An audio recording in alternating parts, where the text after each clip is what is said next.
Hello? Rescue hooks to rescue, Mayday! Get ahead, West. Fast Mayday, what's your location?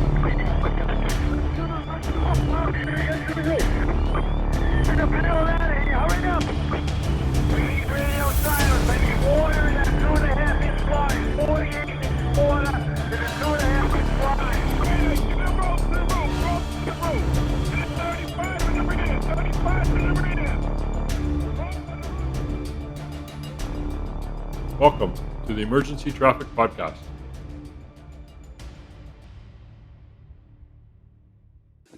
Hello and welcome to the Emergency Traffic Podcast, where we talk about firefighter line of duty deaths to learn from these tragic events and potentially prevent them from happening in the future. Wow, we have completed 100 line of duty death reports reviewed and published since we started this podcast, in addition to about a dozen tailboard talks. I began this podcast in early 2022 as a fulfillment of a passion that I have had for many years as a firefighter, to learn and share from line of duty death reports. Thank you to all our listeners, subscribers, and fans for your continued interest, which drives us to continue to do this work. Today I'm Paul, and I'm joined by my very frequent co-host, my cousin Denny. How are you doing, Denny? Hi, Paul. I'm fine, thank you very much. Summer is here. I'm busy doing things with family and things around the house, and my wife's making a long list of things I haven't completed in the past. And how dare I take on new projects? Good. And says, "There's no way you're going to do that. There's no way. You haven't done this and you haven't done that." And I go, "Yeah, okay. Thank you very much for your support." Yeah, get the honey-do list done. Come on, Denny. Yeah. Okay. Less truth, more love. Thank you. Oh dear. Yeah, no, it's catch-up time for all those projects, that's for sure. And we've been visiting family as well, so it's a good time of year for that. And that's why the podcasts get much harder to produce in the summertime, because we're busy doing all that other stuff, right? So I'm always kind of behind. So I'll try to keep up. And if it's raining outside, there's no way you can work inside. I'm just saying. Yeah, exactly. My problem's been camping and motorcycling. They take me away from the computer, so I can't do podcasts. Life is tough when you're retired. I'm just saying. That's right. And I've been working too. Come on, I work a bit. Yeah. Yeah, so am I. I gotta teach aerial in a few weeks here too again, which is always fun. For all you guys contemplating retirement, I hope you got a serious plan B. No kidding. Yep.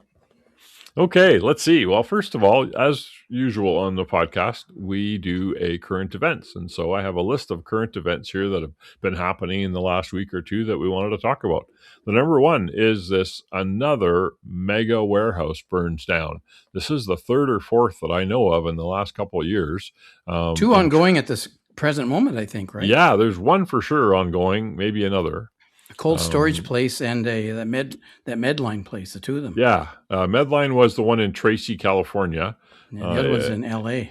In L.A. City, yeah. So apparently the one in Tracy, California, Medline, million square foot warehouse, and they did not have operating sprinklers or did not have operating hydrants on the property, and maybe the private fire pump was not operating. So they had to relay pump from hydrants in the city that were nearby. So they had water issues right from the start. And apparently, according to reports on like Fire Rescue Magazine and stuff, they had a recent inspection certificate. So there's a lot of questions about that.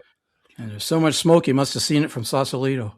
Yeah, well, and we did that tailboard talk last year about the Springfield, Illinois or Indiana warehouse fire, where we had Chief Routley join us for the National Fallen Firefighters report on mega warehouse fires. And the margins are so thin, the engineering design and the fire loads, unless you're super vigilant and super strict with enforcement of codes and even going beyond codes, these things are going to happen in your community. And you got to be on it right away. You got to have the right tactics. You got to resource it properly. Everything's got to be going your way if you got any hope at all. And this Medline one the roof was covered in PV, right? No, that's the other one, the cold storage. Oh, that's the other one? Okay. That's the one in Los Angeles City, a cold storage warehouse. It was roof covered in solar panels, and we mean covered. Like there was very little space to be on the roof at all. Yeah. Stand up like a raise. Right. And they actually had a fire on the roof in 2024 in the same building, but the fire department managed to suppress that fire. This is a second fire in the solar array.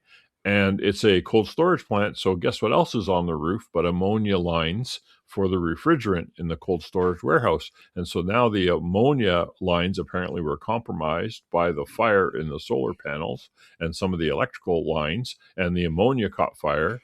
And they had to use They abandoned the roof completely, and they requested wildland firefighting helicopters to do water drops to extinguish the fire because they could not work on the roof. Because of the hazmat and the electricity and everything else. And now they're overhauling. It's been going for days, and they're using drones and robots inside the warehouse to try to check for extension and to determine how much is contained because it's too dangerous to go into. And so this is LA City here, and it's been burning for days. Yep. Yeah. And the other one, the Medline one, they're talking about major shortages of medical related equipment and materials throughout I guess the West Coast and Midwest, right? Because it was a major source for these. Yeah, PPE like gloves and masks and gowns and all that stuff. Yeah. Yeah. Talk about all your eggs in one basket, right? Yeah. Yeah. So these things are important. You got one in your town. Beware. And there was a great article on LinkedIn. I shared it, and it talked about how many fire chiefs will go beyond code when they approve permits for these kind of buildings, and they are stricter than code. But so many places just don't have the resources and don't enforce code. It's terrible. Yep. Yeah, you really need to be aware.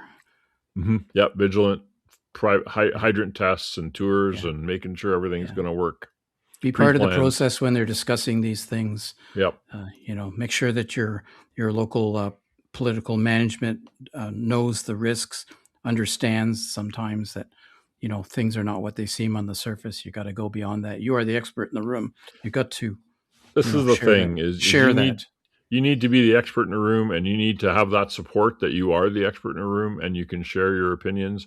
I teach emergency management on the side, as many of our listeners know, and really that's what we teach them because you are the expert. So learn how to do the research and learn how to communicate it to protect your community from these disasters.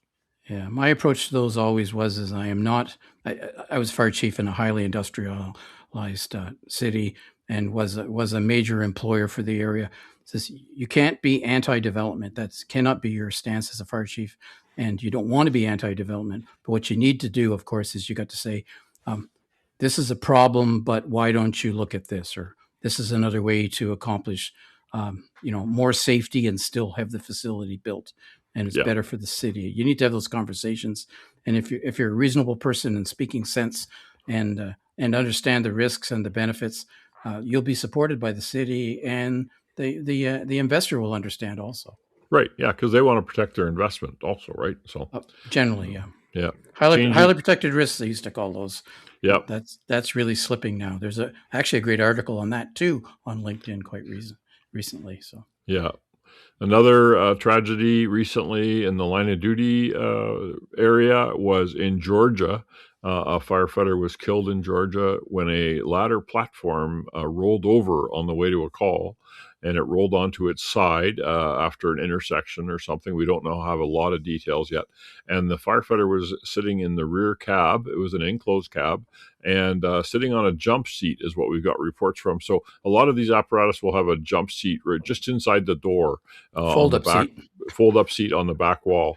And apparently he was ejected during the rollover, the poor firefighter, and ended up pinned under the ladder truck, subsequent to the crash, and was fatally injured from that. So big thing here. We don't know for sure if he was wearing a seatbelt or not, but most importantly, if you're running to a call, you got to wear your seatbelts. The trucks are tanks. It's right. These trucks are very tough, and they will typically withstand a lot of damage. But if you're not wearing your seatbelt, you're not in the truck anymore when it's withstanding damage. So it's really important.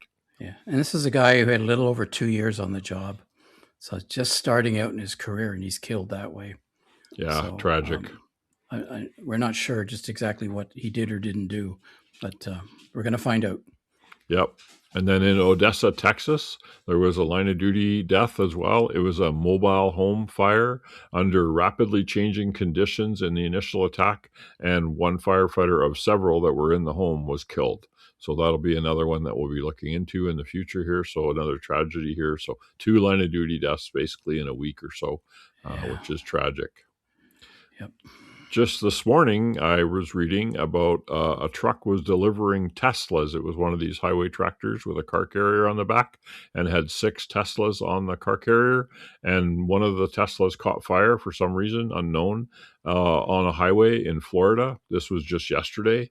The truck driver was actually able to disconnect the tractor and save the tractor from the fire, but the Tesla's all burned, totally destroyed.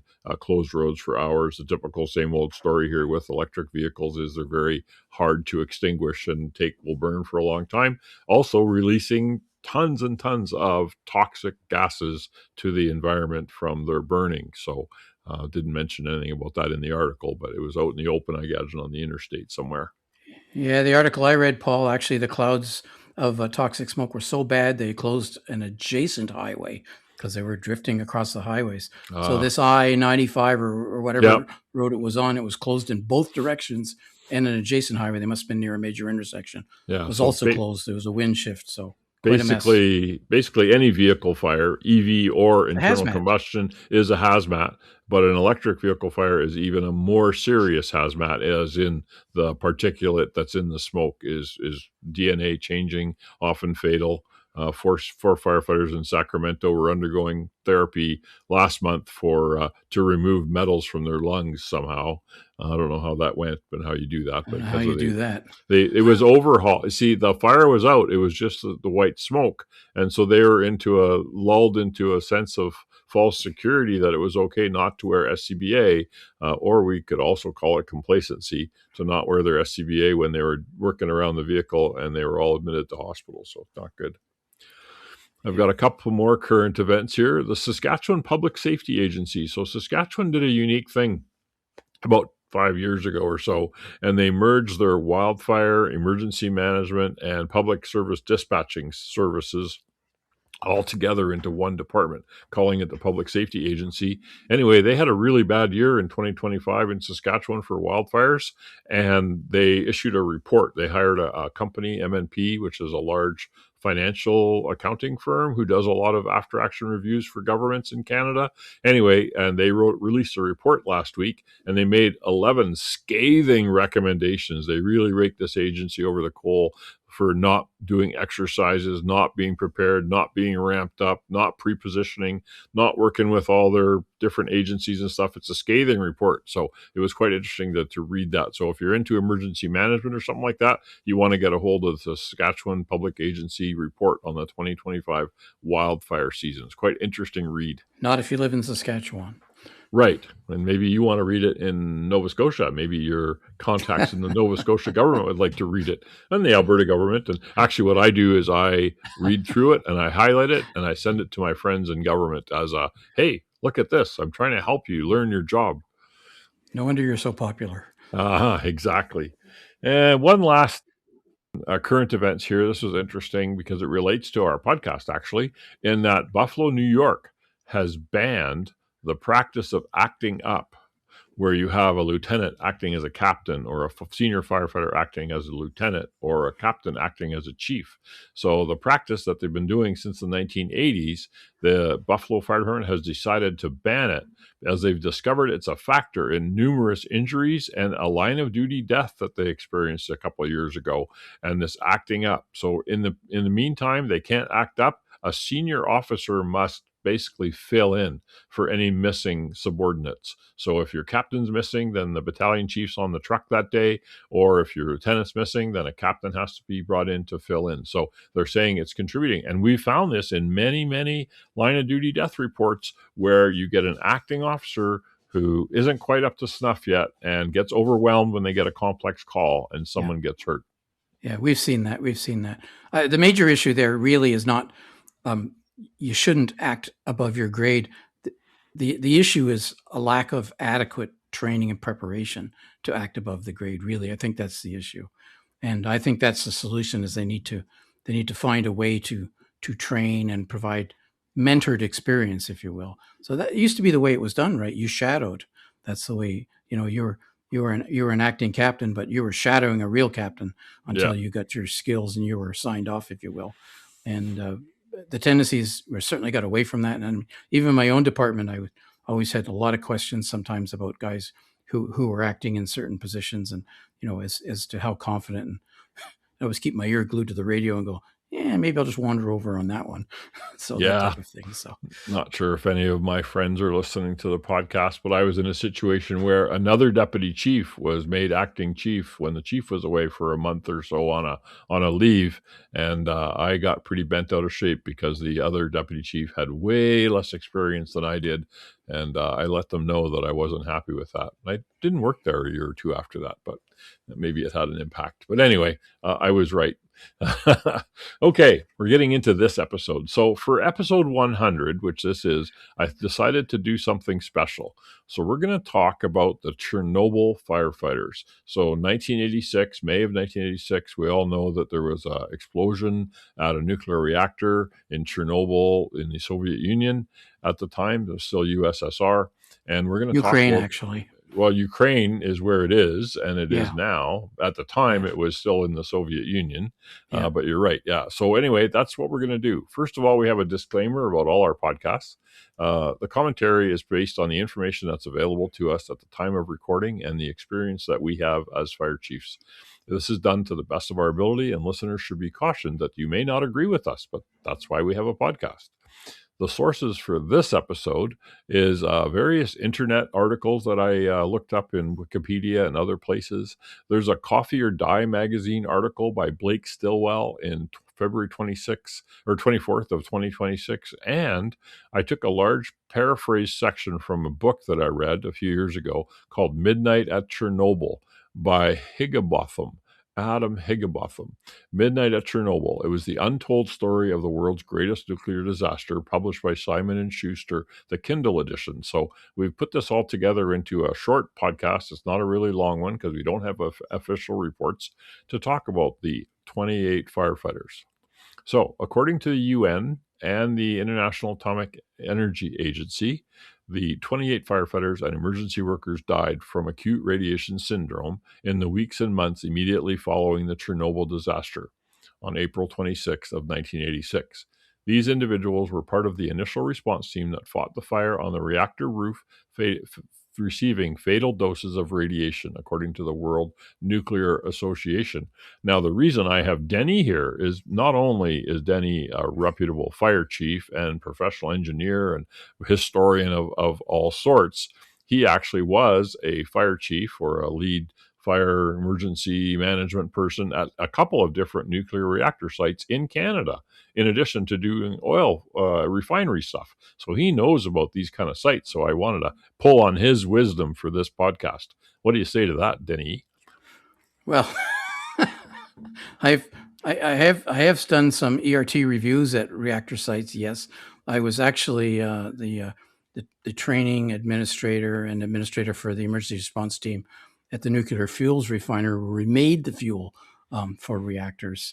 So yeah, I did that for a number of years, and plus as an industrial fire chief and an oil refinery for about for 11, 12. I don't, so far back in the mists of time. But anyways. In the mists of time.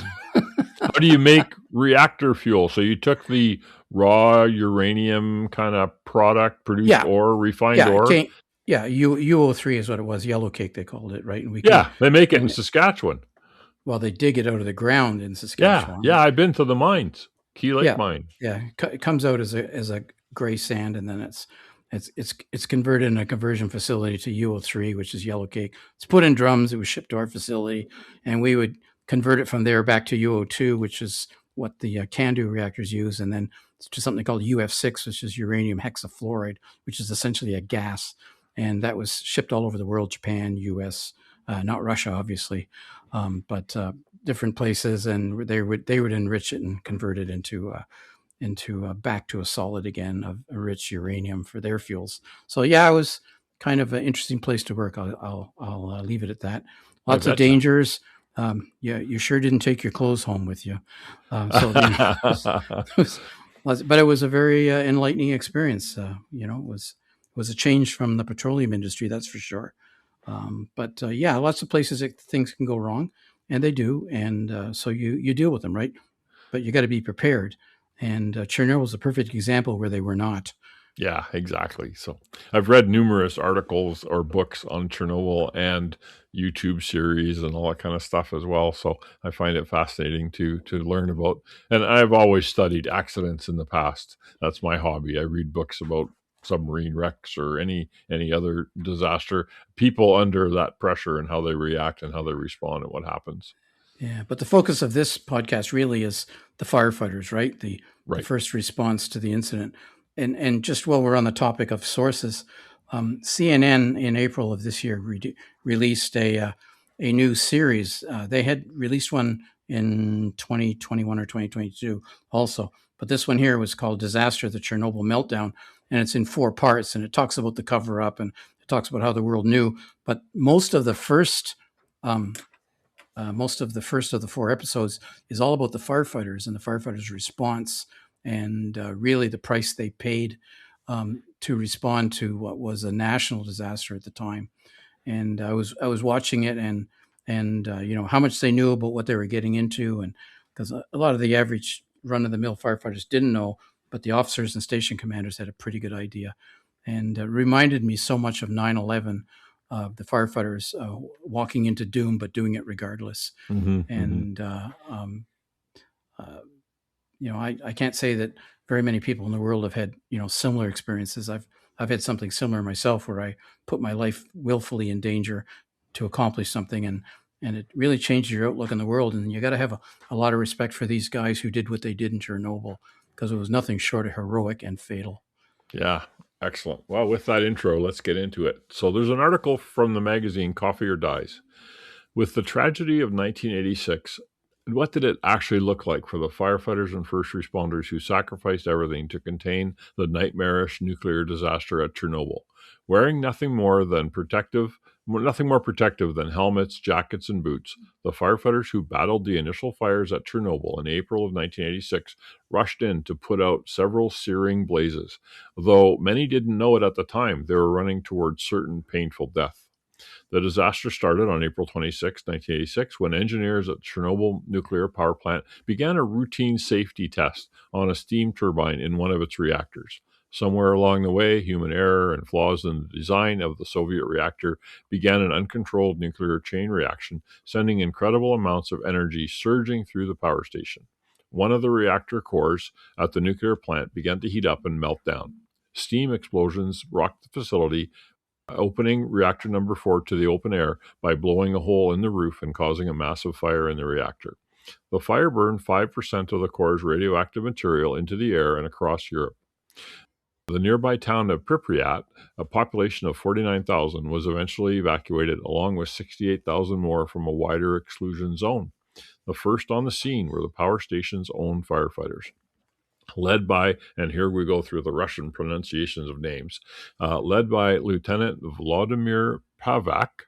He and his firefighters felt and heard the explosions. They immediately geared up, drove towards the smoke. They had no idea the reactor had exploded.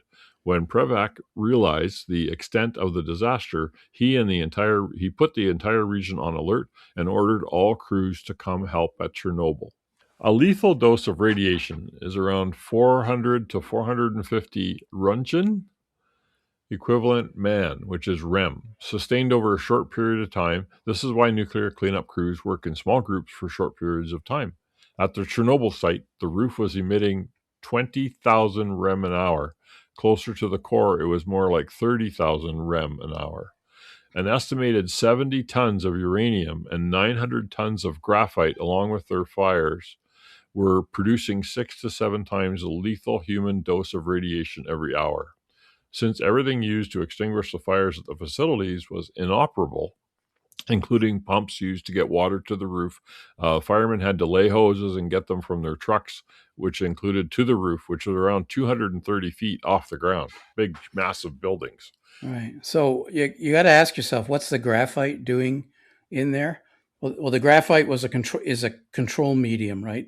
So the way nuclear reactors work is the uranium emits small particles. Okay, they're very highly active particles, and when those particles hit more uranium atoms, it splits them, and they emit more. and then those go off and emit more and split more atoms and so forth. And that's basically a nuclear chain reaction, and it can run away. You can emit way more particles that split way more atoms than you can control. So that's what the graphite's for. So the graphite is in like rods, and the rods go in, and the graphite absorbs the extra particles that you don't want. So you can control how much the graphite is exposed, more or less. And basically, it's like the throttle on your car. The more graphite that's exposed, the slower the reaction is. The less graphite that's exposed, the faster the reaction is. So that's why the graphite's in there. And that's very common in this era of nuclear reactors, particularly in the Soviet Union, but not just there. But graphite, what's graphite? Well, graphite is a very pure form of carbon, and carbon is basically fuel. Hydrocarbon, it's carbon and hydrogen, gasoline, in other words, diesel, but without the hydrogen component. So you've got basically a very pure fuel, graphite, carbon, mixed in with super hot uranium that's basically no longer being controlled because the graphite and, of course, the water cooling that's supposed to be in there that they use to cool it and pull the heat out, make steam, run the turbines. That's how that works. You're going to find out that, in fact, there isn't enough water in there. So everything's getting very hot and it all starts to melt. You got this massive 900 tons of pure carbon in there. That's a lot of fuel, and it's in this red hot uranium pool. It's bad, basically. Man. Yep. And you put water on it. What's going to happen when you put water on something that's super, super hot? Well, you get steam explosions. That's what happens. Ergo, bang, and off comes the roof. So it was actually the carbon rods that jammed when they tried to put them back in to control the reactor because they'd opened them up too much, and it was a fault of this reactor that could happen to. But we won't get into that because that's all the nuclear process, which is they jammed because everything got too hot and warped. Yeah. So anyway, once it gets out of control, there's not much you can do to stop it. Basically, it's where we're going with this. So. Back to the firefighters. As more and more firefighters showed up on scene at Chernobyl, the new arrivals understood that they were going into a burning nuclear reactor. Knowing that it might cost their lives, they went in anyway. They had to keep the fires from spreading to the number 3 reactor through the asphalt roof, which is it was the same building right beside it.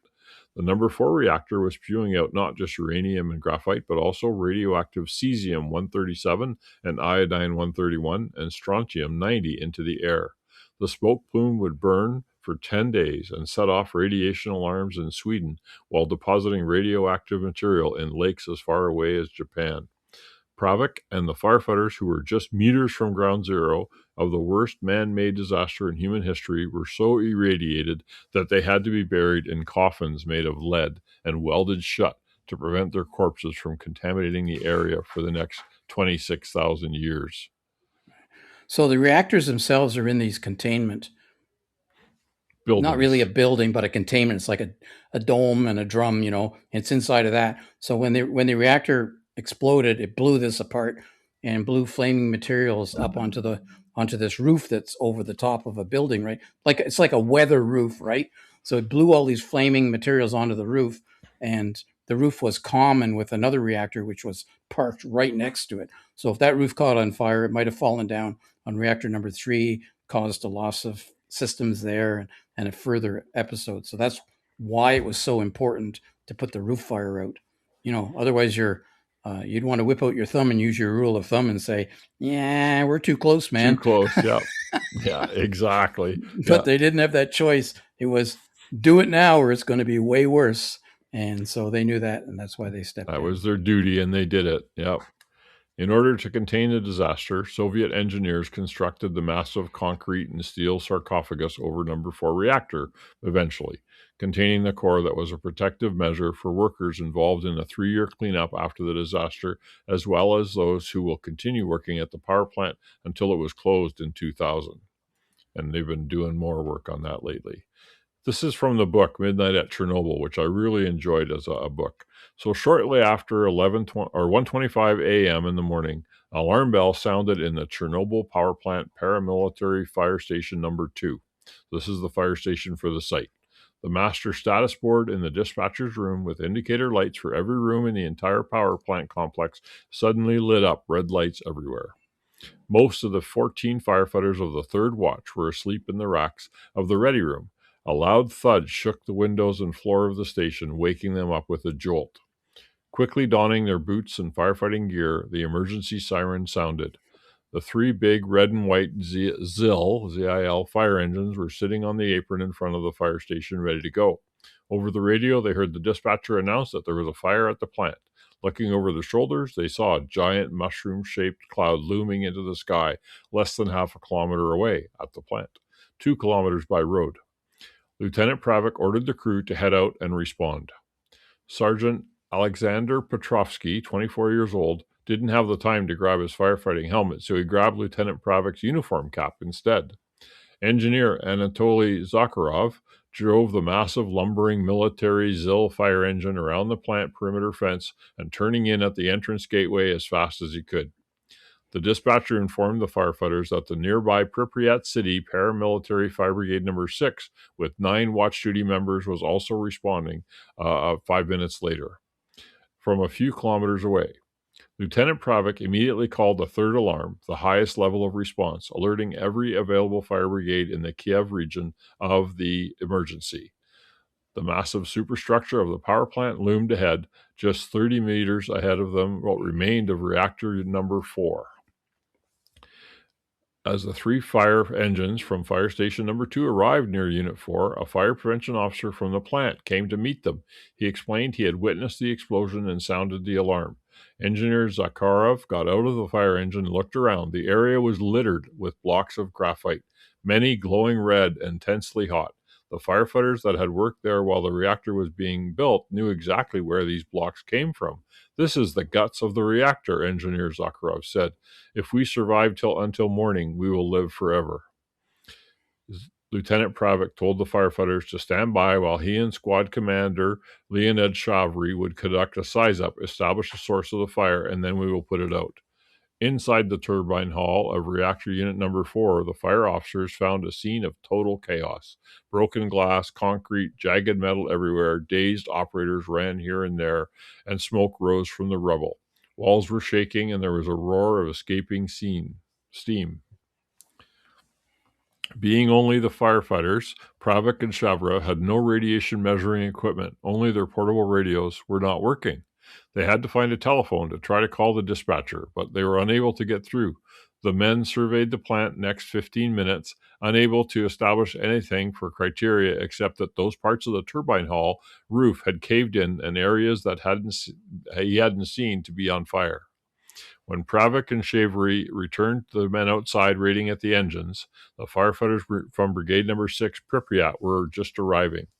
At 0200 hours, the firefighters from 17 other fire brigades in the Kiev region were all responding to the Chernobyl power plant, as well as search and rescue teams, aerial ladder apparatus, and water tankers or tenders.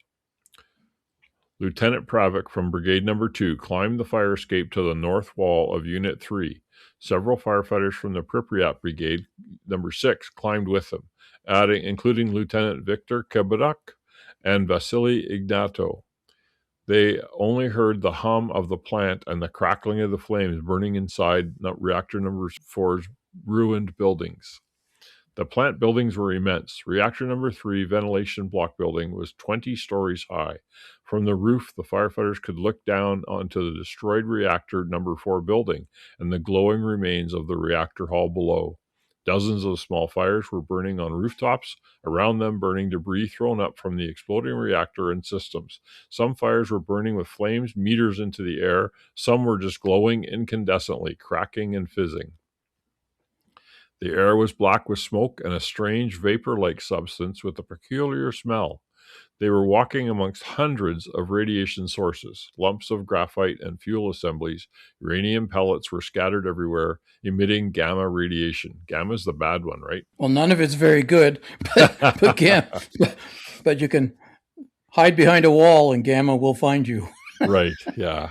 Because gamma goes right through the earth. The only thing that stops it is things like very heavy concrete, yes, lead, and even then some gets through, but it does, help. But the worst part of it is other stuff like alpha and beta and so forth. You can breathe that in, right? Right. And then it goes into your lungs and it's in intimate contact with organ tissue. and that'll kill you also. Yeah. So, but gamma itself actually screws with your chromosomes and genetic mutations and causes your body to get severe radiation sickness. So, none of it's good, and you wouldn't be there very long before you'd start becoming very ill, feeling very ill, and they did. I mean, Yeah. just within minutes. Lieutenant Pravik and others were driven on, but the fires burning on the roof of the reactor number 3, westerly wind threatened to spread the fire downwind towards reactors 1 and 2, which were still in operation, and would remain so actually for years to come. Worried So that they're standing on top of number 3, yeah, and the wind is blowing from number 4 towards them yeah, and continuing towards the other 2. 1 and 2, yeah, Yeah, they're in between them. yeah. So the whole complex is at risk. They were worried that these free burning fires could expose parts of the plant to new fires, endangering the whole facility and affecting the power grid. Firefighters brought up hoses to the roof that was hundreds of feet in the air and ordered fire engines to connect to the dry standpipes to the firefighting water supply to supply water to the upper levels. But the dry standpipes didn't supply water. The pipes had been damaged from the explosions.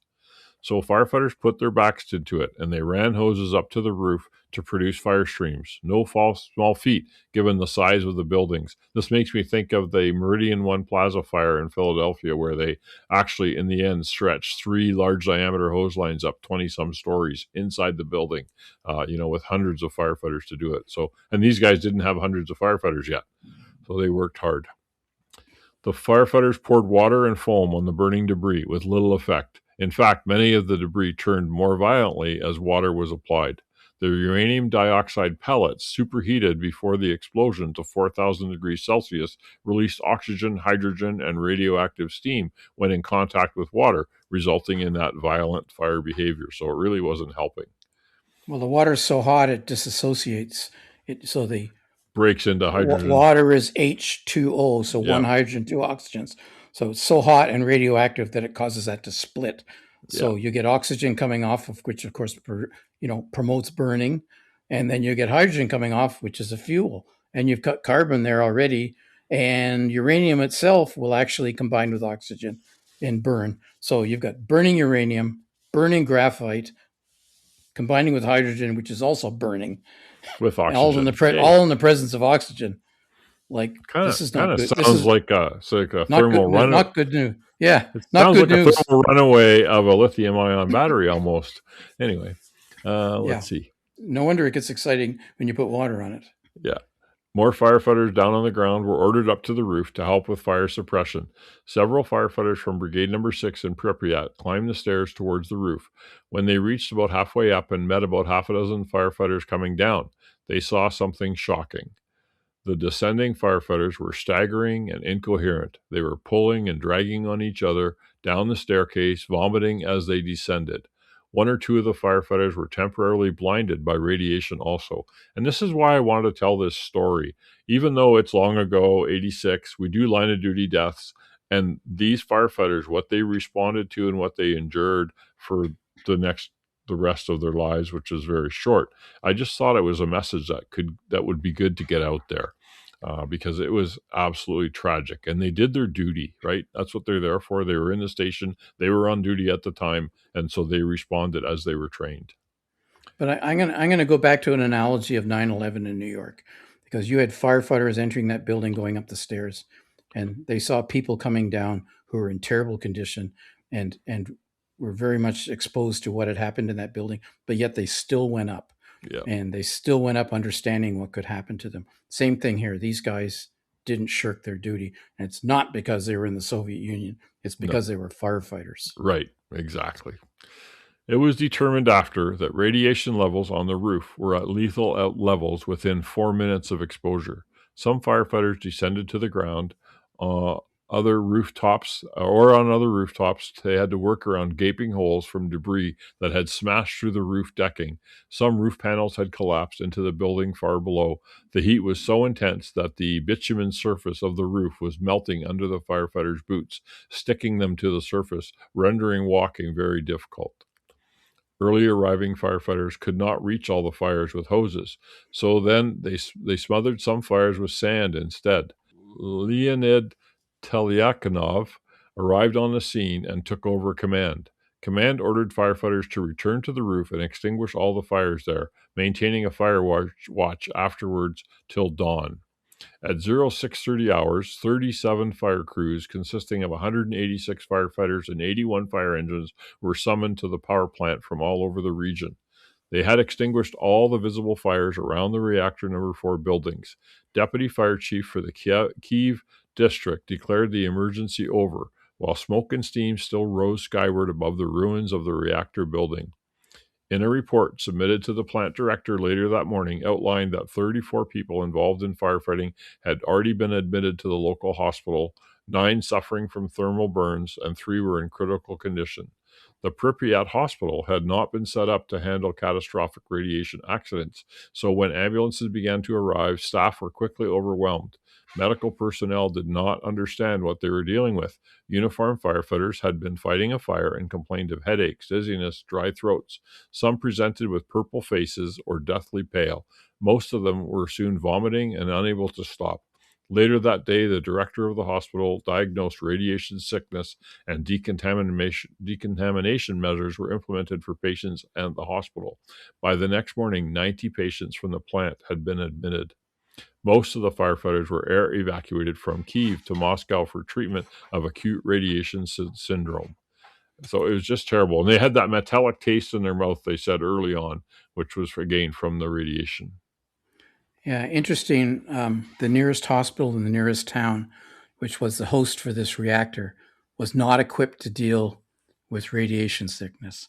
Yeah. And there was only, I think, just the one major facility in the Soviet Union was in Moscow. And from the CNN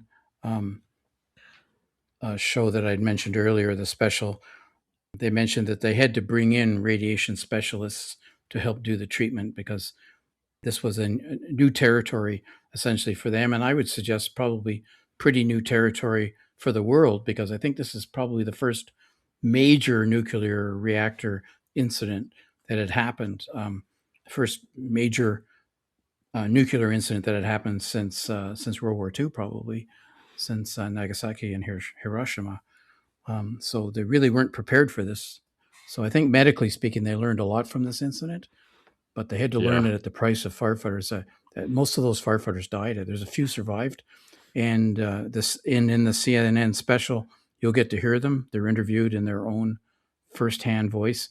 So as firefighters, I strongly encourage you to watch that to get their firsthand perspective of what happened. It's very sobering.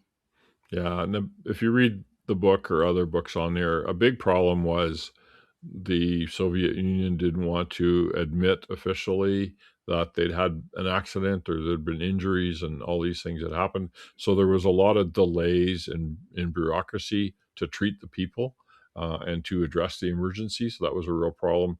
Of course, if you follow up into more about Chernobyl, then you learn about the liquidators.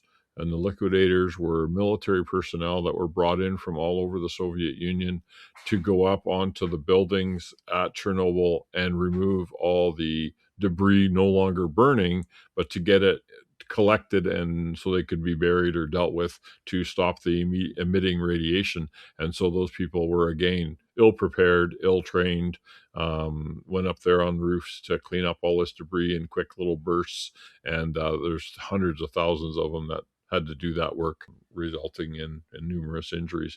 But yeah, like it said the initial 20 guys or so died within a month or so of the fire. And horribly at that. Yeah. So that's all I had for this episode because we didn't have a big report. So I just wrote this from the excerpts. Thank you very much, everyone, for listening to our podcast.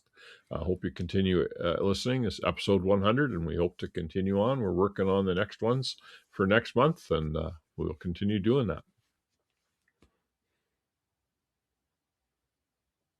Oh, did you mute yourself or something? You went quiet. Nope, no sound. 1 second, he says. Nope, nothing. You're gone.